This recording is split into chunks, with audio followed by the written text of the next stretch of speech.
Hi guys, I'm Shmi. Hello and welcome back to the channel where around this time every year, just after New Year, the first week of January, we have an update with my Aston Martin Vantage GT8. Now, believe it or not, this car is now 5 years old. I have owned it for half a decade. It was more than 5 years ago that we had the Road to GT8 series, where I was lucky to be at the Aston Martin plant in Gaydon to see and be part of this car being assembled, the first start and rolling out of the factory before we headed to the Autosport show where it was on display. But it is now, as I said, 5 years old. We need to take it for its annual service. Despite the fact that there is a heavy downpour outside at the moment, we'll head over to the Aston Martin dealership and have a bit of an update about the costs it's involved over the last year, about the mileage that it's covered as well, and just enjoy heading out in this incredible thing, the Vantage GT8.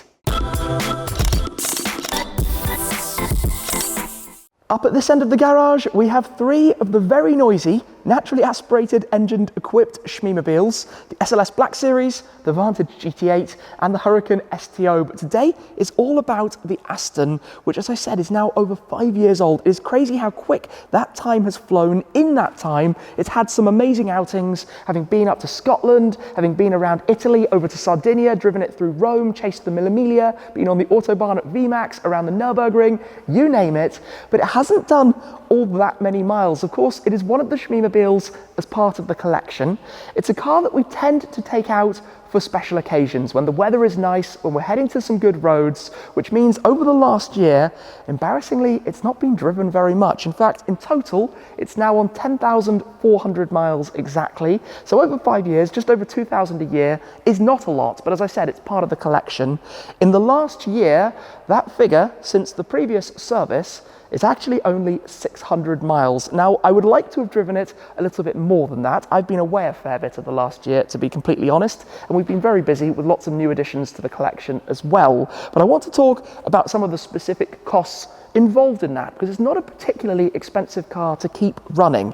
It's based on a fairly old and very reliable platform. There aren't that many surprises that go wrong with it. There's a good network of independence if you need extra work as well, but basically if something does go wrong, it doesn't tend to be hugely expensive. Now, in the last 12 months, nothing has gone wrong. I think the last thing this car had was the visit to the dealer exactly 12 months ago. So the annual service is either 10,000 miles or every 12 months. Obviously, it's not going to get to 10,000 miles in a year.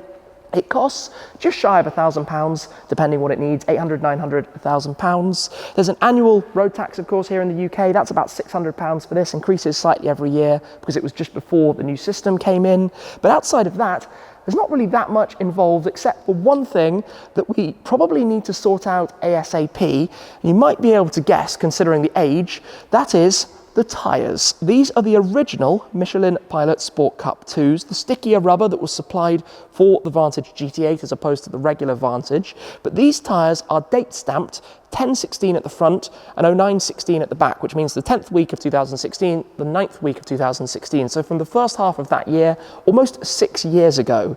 Now, when it comes to tyres, their realistic life is 5, 6, 7 years, that kind of length of time before the compound basically deteriorates and you're not going to get the grip that you want. And with something like this, well, with any car, obviously your point of contact with the road is absolutely important, especially with a performance car. And obviously we do not want something going wrong like understeering off the road with a lovely expensive carbon fiber body. Remember, all of the body panels being carbon means, yeah, very expensive if something goes wrong. In fact, look at how muddy this thing is at the moment, just spotting that. All of the mud in the front wheel arches. So who cares about the bad weather today when it's already pretty filthy? So I will need to get a new set of Sport Cup 2 tyres onto this car before very long to get that resolved. I suppose in a second we can have a cold start and get it out to take it for the drive to go and drop it off, but it is pretty grim outside, and that's, well, never ideal. What I do know though is that that sound is going to be epic. First things first, I need to squeeze through to get the smart charger unplugged from this. Of course, it's on trickle, as all of the cars are, to make sure that the batteries keep conditioned. It's quite easy in here, it just plugs in to the side. Remember, in there is where we have the fuse box where I installed the switch from CC Charger, which I thoroughly recommend to all Aston Martin owners who would like to have control over the valves. Let me squeeze through. This is the valet key, so you do get the nice glass main ECU, but I use the valet key for day to day in case we drop it. Don't want to risk damaging anything.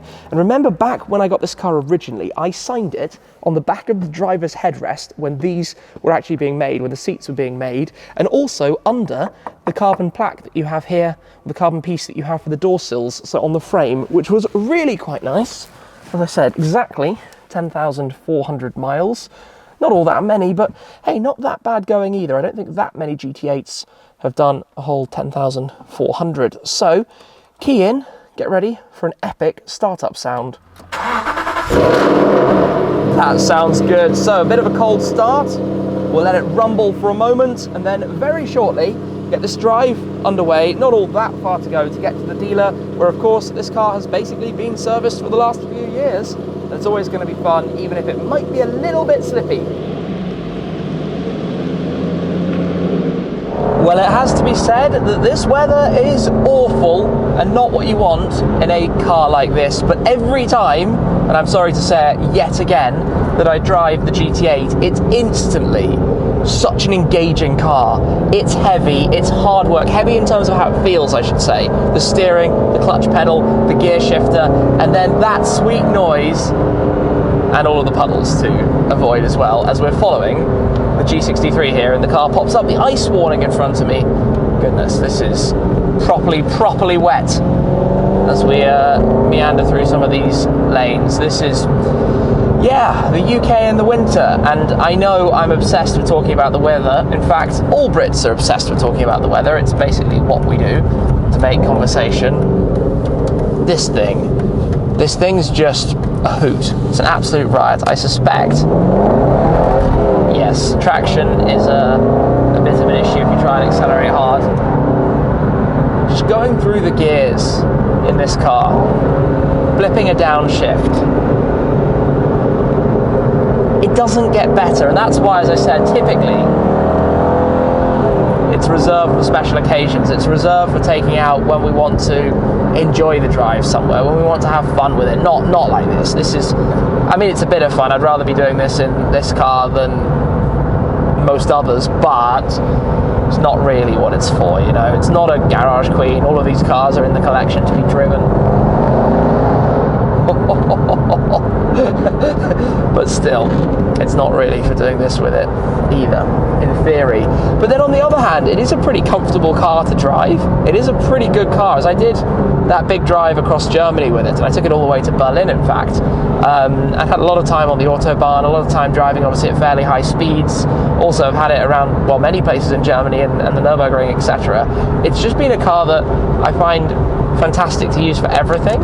You just have to be, I would say, in the mood for the drive because it's work. It's not like getting into the RS3 or the M3, you know, something that you just jump in, automatic, auto or dual clutch gearbox, and the car does everything for you. It's not like that. But then it's a cool factor. You're not going to see one of these on the roads unless you're going to one of the GT8 club meets, and as always, the GT8 club is so cool. We have a great group chat, everybody very enthusiastic. Feels like my AC is not on properly, or it's set strangely. Let's turn this down and try and demist. There we go. That's one of the things with having so many people driving all of the cars in the garage for myself, Tom, and friends for various things, is that settings get changed every time, and I have to run through them and try and work out what is not how I left it. But we're heading for the short drive, as I said, to the Aston dealer, the same dealer next door to McLaren where the Senna goes. We try and send the 675. It depends, really. It depends what's going on with some dealers. There are always wait lists at the moment to get your car in for a service, which is kind of crazy, but then it's the sign of the times. It's the way things are. And as I said, this doesn't really require all that much. It just goes in for an annual service, get the stamp in the book, get the oil changed, filter changed, whatever else they need to do with that year on the official service schedule. Technically you could do it yourself, but with a limited special collector car, you kind of want to have that history. You want to build up the history and get the main dealer stamps. It's better for the car in terms of value and in terms of keeping it in one piece. I didn't extend the warranty last year. You might remember I talked about that. After 3 years, when the standard warranty ran out, I did extend it for the 4th year, at something like £1,500, but I didn't use it, so I didn't extend it for the 5th year, and obviously I'm out of warranty now. You can pay to have a check and then put it back into warranty, but it costs you more than if you just kept it running. And something might go wrong, but you know, I've saved £1,500 now. Pop that in an account, let's say, for warranty bills, and with the whole fleet, especially with cars that don't do very many miles, it's more like a, let's say, self-insurance, self-warranty, something like that. I would like a better auto wiper in here, rather than having to flick it on and off just for one wipe every now and then. Every time you get back out onto an open road, drop down some gears.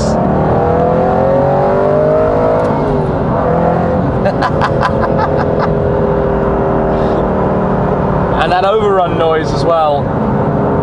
It's such a good engine, obviously lots of torque, very linear feel, naturally aspirated 4.7 V8. It's a famous engine, it's a lovely engine, it's a masterpiece that's been around for a while, obviously upgraded from the original 4.3, then they had the 4.7, and obviously that was the generation of my old Vantage Roadster that I have as well.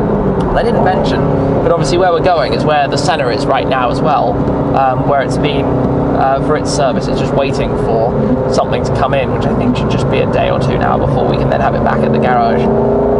But that's been there for its full 3rd year service. So when cars here in the UK get to 3 years old, warranty expires, that's when you get the first MOT and normally a thorough check over of the car, especially with these kind of things.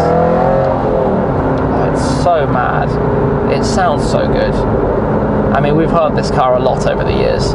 There are a lot of puddles out on the road, but every time it's intoxicating. It's just a sound that, if you like that kind of thing, grabs you every time, because it's not that it's stupid fast, and that's one of the problems with modern cars, is they're so fast that you can't really get through the revs. You can't use all the revs that a car has. But in this, because it's not, it means that you can get to the red line, you can get through the revs. It goes up to about 7,000 RPM. Just silly, really. I love it. And then it's that work. You know, it's not an easy car to rev match, but when you do it, and you do it like that, it's so rewarding as a result. Oh, little tunnel, little tunnel.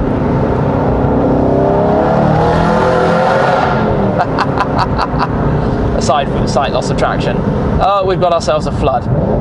Wonderful. Much better in the G-Wagon than in this, although that doesn't look too bad. Normally with floods, you want to be obviously in the middle of the road and not crossing opposing traffic, like if somebody's coming the other way, because that obviously sends splashes of water, and you don't want that.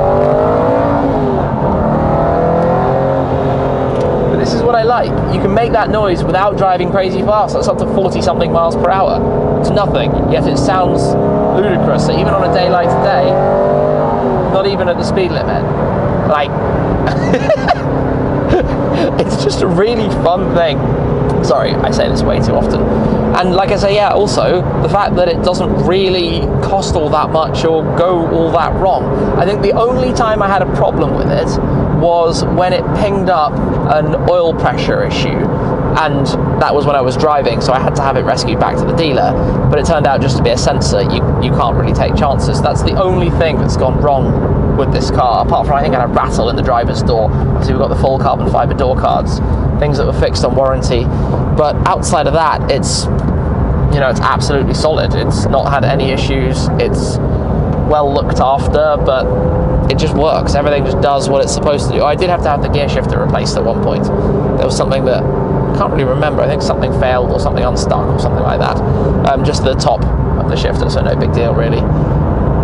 Other than that, you know, it does what it says on the tin, and it does it very, very well, and that's why I like it so much. We're also right next to the Porsche dealer just here, Porsche Hatfield, which is where I purchased my Taycan and my GT4. Quick nosy.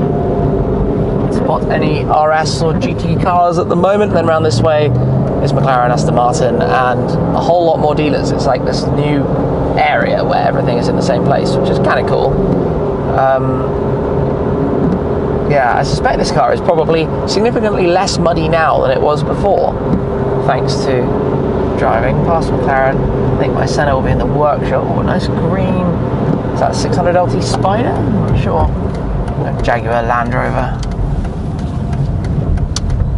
And swing on in, go have a look at Aston. That's a lot of Vantages and DB11s. Everything. What else is here? Where are we going? I guess we park out front somewhere. We'll work this out.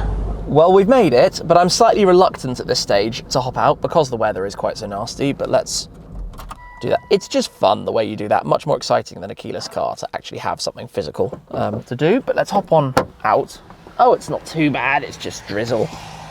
It's life. Have we done something? No, we haven't cleaned up any of the mud. Grimy. Oh well, that's partly what it's about, isn't it? Still looks so nice in the cobalt blue with the Gulf orange accents.